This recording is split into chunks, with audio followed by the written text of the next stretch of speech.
This story begins in a town named Alice Spring in Australia, and the year is 1975. Here, we are introduced to a girl named Robyn Davidson, who has left her home and come to this town. Robyn has taken the biggest decision of her life, to cross the Australian desert. However, Robyn neither has a place to live nor money to travel, which is why she has come to the town. First, she starts looking for work. Robyn has also sent letters to some important people, mentioning her journey, but so far, she hasn't received any help. For a few days, she manages to find work in the town and even a place to live. But for her journey, she needs 3 camels, essential supplies, and rations. She plans to use the camels to carry her load. Whoever Robyn tells about her journey considers her crazy. In the town, there is a camel farm owned by a man named Kurt. Robyn approaches Kurt and tells him about her journey, but Kurt shows no interest. When Robyn asks for camels, Kurt outright dismisses her plan, calling it completely useless. Robyn responds, saying, "In 1935, my father crossed the Kalahari Desert of Africa. That was not useless." But Kurt still doesn't agree. Robyn tries to convince him by saying, "I'm a hardworking girl." Then an idea strikes Kurt. He tells Robyn, "Work for me for 8 months without pay, and I'll teach you how to handle camels. After that, I'll give you 2 camels. Robyn asks if they should sign an agreement, but Kurt replies, "No, I am a man of my word." Kurt's wife invites Robyn to stay in their house, but Robyn sets up her tent outside. During those 8 months, Robyn learns a lot about camels. However, Kurt is not a kind person. He makes Robyn work very hard, even asking her to walk barefoot so her feet become accustomed to the rocky terrain. Robyn learns about male camels, which are particularly difficult to control, but through sheer determination, she masters the skill. When the 8 months end, Robyn asks Kurt for the 2 camels he promised. However, Kurt goes back on his word and throws Robyn out of his house.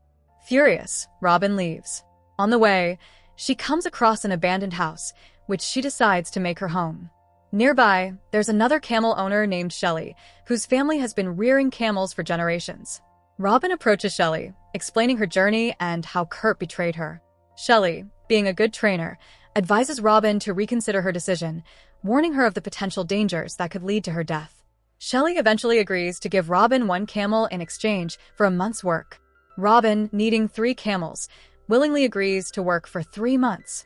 During this time, she learns even more about camels under Shelley's guidance. One day, some of Robyn's friends visit her. Seeing her current condition, they feel bad for her and advise her to scale back her plans. But Robyn is determined and uninterested in living a conventional life. She prefers to stay away from the crowd and the greed of the world. Among her friends is a photographer named Rick. He suggests that National Geographic might sponsor her journey, as Robyn also needs money. The next morning, her friends leave, and Robyn continues her preparations. After working for a month, Shelley gives Robyn a camel. A few days later, Robyn discovers that one of her female camels is pregnant, so she decides to wait for a while. She then returns to Kurt's farm, hoping to claim her other 2 camels. However, she learns that Kurt has sold his farm to someone else. Robyn meets the new owner, David, and tries to explain her deal with Kurt, but David dismisses her, saying Kurt never mentioned any agreement. When Robyn notices David struggling with the camels, she helps him. Impressed by her knowledge and skills, David decides to give Robyn the camel she needs. Overjoyed, Robyn writes a letter to National Geographic, detailing her journey and hoping for sponsorship. A few days before setting out, Shelley gives Robyn some crucial advice. If you see a male camel running toward you, don't hesitate, shoot it immediately. Shelley even gives her a gun for protection. Robyn also writes letters to her father and sister, informing them of her plans. Her sister, who is married, hopes Robyn will settle down and lead a more conventional life, but Robyn has chosen a different path. A few days later, Robyn receives news from National Geographic. They are ready to sponsor her journey, but they have certain conditions. One of them is that a photographer will accompany her to document the trip. To her surprise, that photographer is none other than her friend Rick. Rick brings essential items for Robyn's journey, and soon the day arrives for her to set off. Robyn bids goodbye to her family and friends. The female camel, who is pregnant, has now given birth, and her baby accompanies its mother. Robyn has packed her belongings onto her 3 camels, and her loyal dog is also part of the expedition. As Robyn starts her journey, she passes through small villages. Wherever she stops, Rick takes pictures of her. Slowly, the story of her journey begins to appear in newspapers. For 29 days, Robyn continues steadily toward her destination. Eventually, she reaches Mount Olga Park, but the park rangers deny her entry, forcing her to take a detour. This adds significant distance to her already challenging journey. Robyn camps near Mount Olga, and Rick takes more pictures of her. The next day, Robyn resumes her trek. Rick meets her occasionally, but Robyn grows annoyed with the constant picture-taking. She dislikes being photographed, yet Rick keeps capturing moments from her journey. One day, a massive storm strikes. Instead of helping Robyn, Rick focuses on taking pictures of her, which infuriates her. After this, days turn into weeks, and Robyn continues her expedition. The journey brings both hardships and moments of peace. 2 months pass, and while Robyn's camels remain safe, she becomes increasingly tired and weak. One morning, Robyn wakes up to discover that all her camels are missing. Panicked, she searches the desert for them. After a long and exhausting search, she finally finds them. Overcome with frustration, she takes out her anger on the camels. Later, Robyn reaches a village where Rick and one of his companions are waiting for her. She stays in the village for a day or two. The next day, Robyn learns about a region ahead where the land is considered sacred, and women are not allowed to enter. This means she must take yet another detour. Reluctantly, Robyn chooses the alternate route, despite its dangers.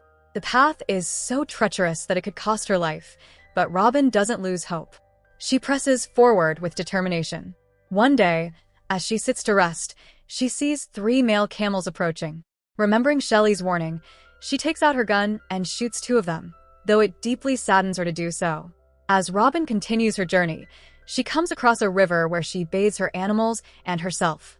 Here, she encounters a group of people. 3 are indigenous men, and 1 is an Australian named Joseph.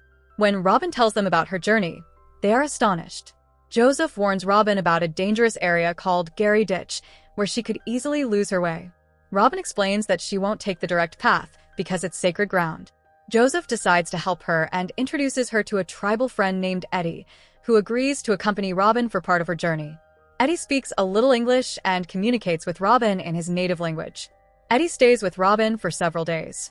Along the way, Robyn meets a famous traveler named Glendale and shares her story with him. She also asks him for help, giving him a letter to send to National Geographic because she needs additional supplies. Eddie, however, reaches the end of his journey and wants to return home. Robyn asks him to stay longer, but Eddie points to his worn-out shoes as a reason he can't continue. Understanding his predicament, Robyn gets shoes for him from Glendale. With this, they resume their journey. As the days pass, Robyn and Eddie encounter a group of tourists. Robyn dislikes being photographed and avoids them, earning her the nickname Camel Lady, which now spreads widely. One day, Eddie hunts a kangaroo and brings it back to camp. When Robyn tries to eat it, Eddie stops her, explaining that women are not allowed to break such cultural rules. After 20 days, Robyn and Eddie arrive at another village where Rick is waiting. Eddie's journey ends here as he cannot go further. Robyn, however, must face a vast desert ahead where there is no water. Rick assures her that he'll try to arrange water supplies at specific points along the way.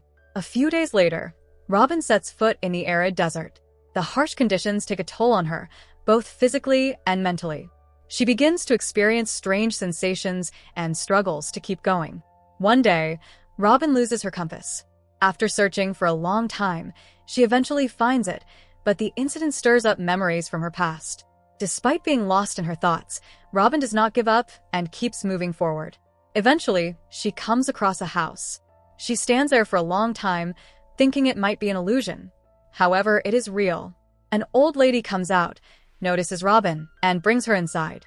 The kind woman provides Robyn with food and allows her to bathe. When the family learns about the incredible journey Robyn has undertaken, they are astonished. Robyn stays with them for a few days to rest and recover before resuming her journey. Tragically, one day, Robyn's dog drinks poisoned water out of desperation and dies. Heartbroken, Robyn is overcome with grief. Losing her dog reminds her of the pain she felt when she lost her childhood pet. This loss weighs heavily on her spirit, and she struggles to find the strength to continue. Eventually, Robyn stops at a place to rest, feeling emotionally drained and uncertain about reaching her destination. By this point, news of Robyn's extraordinary journey has spread widely. Journalists and reporters flock to meet her. They take countless pictures, but Robyn avoids them as she doesn't want to face anyone in her fragile emotional state. Despite everything, Robyn's journey is nearly complete. She and Rick spend a few days in a nearby village, reflecting on the long and arduous path she has traveled. Finally, Robyn arrives at the seashore, where Rick is waiting for her. As she steps onto the sand, she hugs him tightly. Her incredible journey has come to an end. And with this, the story concludes. So that's it. Hope you enjoy the story. Subscribe and press the bell icon for more videos.